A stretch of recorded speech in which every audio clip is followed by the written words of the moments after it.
Hello, welcome to Tea Talks with Nick. So, this episode I want to chat about footwear fitting. The only reason because I reckon a good 80% or higher of patients we see at NK Active are wearing shoes that are the wrong size. Now, you can't sort of blame a lot of foot-related issues purely on footwear fit, but there are a few things that do crop up from time to time.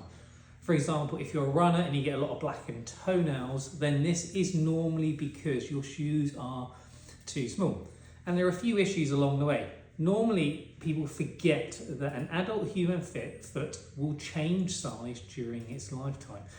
So the same shoes you wore 5-10 years ago may not be the size that you are now, and that may be due to pregnancy, arthritis, trauma. There's a whole host of things. So the one thing you always need to do is get your Brannock device and we actually measure how people's shoes fit properly.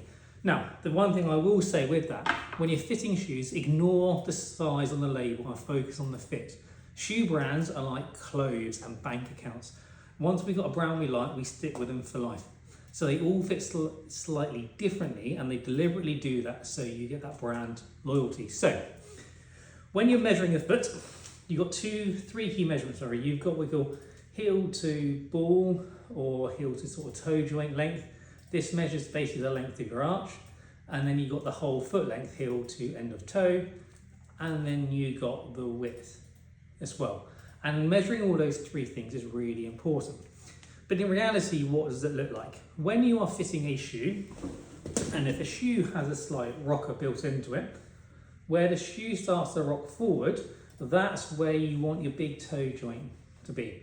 That will roughly mean you have a thumb's width between your big toe and the end of the shoe. And then when you look at the width, you will find your toes aren't bulging out the side. And then you also will find that when you go to roll your fingers over the material, it doesn't feel too tight. That is how to fit a shoe properly.